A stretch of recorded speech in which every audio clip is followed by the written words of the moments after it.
अस्सलाम वालेकुम। आज हम बात करेंगे मैं के 12th एपिसोड के बारे में।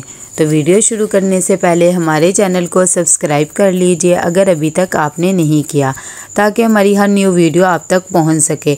यहाँ पर आयरा अपनी जॉब की वजह से बहुत ज़्यादा परेशान होती है। तभी वो लैपटॉप पे मुख्तलिफ़ जगहों की जॉब की ऑफ़र्स देख रही होती है। उसे साथ ही याद आ रहा होता है कि उसके बॉस ने उसे निकाल दिया होता है। यहाँ पर जैसे मुबशरा आ जाती है होटल में वापस, सभी वो देखती है कि जैद पिक्स ले रहा होता है। वो कहती है कि तुम जिसके लिए ले रहे हो मुझे पता है। जैद वहाँ से खामोशी से चला जाता है और आके पार्टी में बिजी हो जाता है। मुबशरा भी टीवी वगैरह देखने लग जाती है कि मुझे भी कोई फ़र्क नहीं पड़ता तुम्हारे यहाँ होने ना होने से। जब वो देखती है कि काफ़ी देर हो गई है तो वो उसे कॉल करती है, बार बार कॉल करती है उसे, लेकिन वो उसकी कॉल रिसीव नहीं करता। जैसे ही ज़ैद देखता है कि मुबशरा कॉल कर रही है तो वो उसका नंबर रख देता है और कॉल रिसीव नहीं करता और दिल ही दिल में सोचता है आयरा के बारे में और कहता है कि तुमने मेरे साथ अच्छा नहीं किया है। तुमने जो पहले बताया था वो सच था और जो दोबारा बताया वो सच नहीं था, और ये सब कुछ मुझे पता है तुम मेरे डैड की वजह से कर रही हो। उन्होंने तुम लोगों के साथ अच्छा नहीं किया है।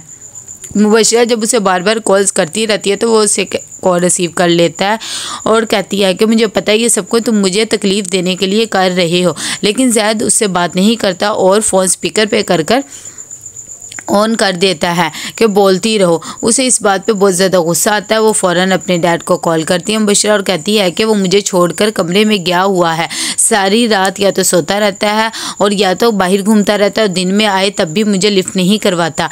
यहाँ पर जैसे ही आमिर तैयार होता है अपने ऑफिस के लिए, तभी आसिया कहती है कि अभी ना जाओ और आराम कर लेना। लेकिन आमिर कहता है कि अब कितने दिन आराम करो, वैसे भी ऑफिस जाना है ना, घर तो चलाना। वो आयरा को कहता है मैं तुम्हें ऑफिस छोड़ दूंगा आज। आयरा कहती है कि नहीं भैया आप टेंशन ना ले, वैसे भी मैं रोज़ जाती ही हूँ, आज भी चली जाऊँगी, आप परेशान ना हो। यहाँ पर जैसे मुबशरा को बहुत ज़्यादा गुस्सा आया होता है, तभी वो कॉल करती है और अपने लिए फ़्लाइट बुक करवा लेती है पाकिस्तान की कि मुझे अभी अर्जेंट जाना है। दूसरी तरफ दो लोग आते हैं बाइक पर और आकर आमिर की गाड़ी की तोड़ फोड़ कर देते हैं, क्योंकि वो आसिफ के लोग होते हैं। जब आमिर आता है और वो देखता है तो परेशान हो जाता है और कहता है कि पता नहीं ये लोग क्या चाहते हैं मेरी ज़िंदगी से, ये सब कुछ क्यों कर रहे हैं। इतनी देर में उसे एक कॉल आ जाती है, वो रिसीव करता है आमिर और कहता है कि आप लोग ये सब कुछ क्यों कर रहे हैं। तभी आयरा उसे अंदर लेकर जाती है और कहती है भाई आप परेशान ना हो। यहाँ पर आसिफ के जो वर्कर होते हैं वो उसे बता देते हैं तो कहता है कि बिल्कुल अच्छा है कि इसे वक्तन फ़क्तन ऐसा डोज देते रहो। घर चली जाती है तो आसिया कहती है कि पता नहीं ये सब कुछ क्या करना चाह रहे हैं। आमिर भी बहुत ज़्यादा परेशान होता है और वो कहता है मेरी तो खुद समझ में नहीं आ रहा। आयरा को भी गुस्सा आ जाता है और वो कहती है कि अब मुझे बात करनी ही पड़ेगी ज़ैद से और उसे बताना ही पड़ेगा ये सब कुछ क्या हो रहा है। जब ये बात आसिया सुनती तो कहती है पिछली दफ़ा भी तुमने बात की थी ना, तो देखा था ना क्या हशर हुआ था, और अब बात करने की कोई भी तुम्हें ज़रूरत नहीं है। वो खामोश हो जाती है। कितनी देर में दरवाज़ा खटकता है और एक कुरियर वाला कुरियर देके जाता है आमिर को। जैसे ही वो घर आता है तो उसे बहुत ज़्यादा गुस्सा आया होता है। जब आसिया बार बार पूछती है कि क्या हो गया तो उसे बता देता है कि मुझे जॉब से निकाल दिया गया है और ये सब कुछ भी आसिफ ने ही किया, अब हम क्या करेंगे। यहाँ पर मुबशरा जैसे ही घर आ जाती है तो आसिफ उसे देखकर हैरान हो जाता है और कहता है कि तुम इतनी जल्दी वापस आ गई हो, तुम लोगों ने तो अभी एक हफ्ते बाद आना था, तुम एक दो दिन में ही वापस आ गई हो, ज़ैद कहाँ है। मुबशरा को बहुत ज़्यादा गुस्सा आया होता है। वो कहती है कि घर में सिर्फ मैं ही वापस आई हूँ, आपके बेटे का तो मुझे कुछ भी नहीं पता है। सारी रात सोता रहता है, बाहर जाता है, पार्टियाँ करता है, उससे तो मेरी फ़िक्र ही नहीं है। वो कहता है कि अच्छा मैं उससे बात करूँगा। यहाँ पर ज़ैद को कॉल करता है आसिफ और उसे कहता है कि शर्म आनी चाहिए, तुम्हारी बीवी वापस पाकिस्तान आ गई, तुम उसके साथ क्या कर रहे हो। ज़ैद कहता है कि मैं क्या करूँ, आपने मुझे कहा था कि उसे साथ ले जाओ तो मैं ले गया, अगर पाकिस्तान आ गई तो मुझे इससे कोई गर्ज नहीं। वो बाद में होटल जाता है और दिल में सोचता है कि मुबशरा तुम्हारा तो कोई कसूर नहीं है, मुझे पता मैं तुम्हारे साथ ज्यादती कर रहा हूँ, लेकिन क्या करूँ, तुम्हारा और मेरे बाप ने जो कुछ किया तो ये सब कुछ तो करना ही पड़ेगा। जैसे ही ज़ैद वापस आ जाता है तो आसिफ कहता है कि तुम्हें मैंने क्या कहा था, तुम्हें सुनाई नहीं दिया। ज़ैद कहता है कि आपने मुझे कहा था कि उसे ले जाओ अपने साथ, तो मैं ले गया, और वैसे भी मेरे से ये सब कुछ नहीं होता। आसिफ कहता है कि अपनी बहन के बारे में ही सोच लो और जाकर मुबशरा को मनाओ, हद हो गई है, तुम्हें तो बिल्कुल भी किसी की फ़िक्र नहीं है। यहाँ पर मुबशरा भी गुस्से से बैठी हुई होती है। जैसे ही वो ज़ैद को देखती है तो कहता है क्या आ गए हो तुम।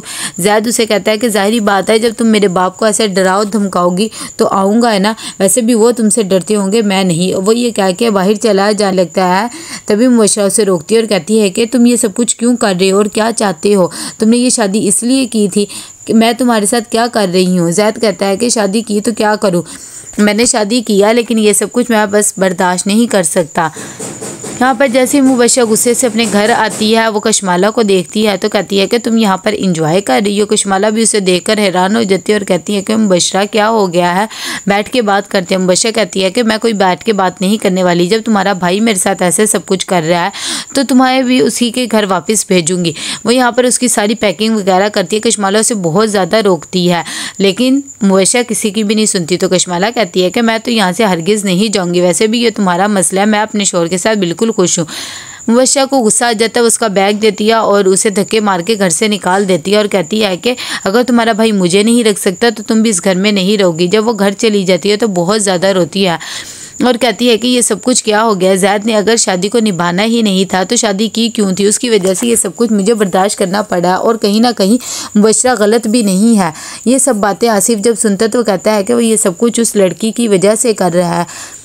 तभी कशमाला कहती है हम तो उसके घर रिश्ता भी लेकर गए थे, फिर भी उसने ये सब कुछ किया है। आसिफ कॉल करता है जैद को लेकिन उसका नंबर बिल्कुल भी नहीं लगता। यहाँ पर मुबशरा बहुत ज़्यादा गुस्से होती है और रियान को कहती है कि तुम्हें तो बिल्कुल भी फिक्र नहीं है। वो कहता है क्या फ़िक्र करूं, वैसे भी तुमने उसे घर से निकाल तो दिया ना, मैंने तुम्हें कुछ कहा, और मेरी कौन सा पसंद की शादी हो, यहाँ पर रहे या ना रहे मुझे इससे फ़र्क नहीं पड़ता। इतनी देर में वहाँ पर जाफ़र भी आ जाता है और कहता है कि क्या कर रही हो तुम सब कुछ। उसे इंस्टाग्राम दिखाता है जैद का कि ये देखो वो पार्टियाँ कर रहा है। जब ये चीज़ वो देखती है तो उसे और गुस्सा आ जाता है और कहती है कि ये जाकर दिखाओ उसके बाप को और उसे कहो कि वो जाके पूछे, हद हो गई है, मुझे तो खुद समझ में नहीं आ रहा।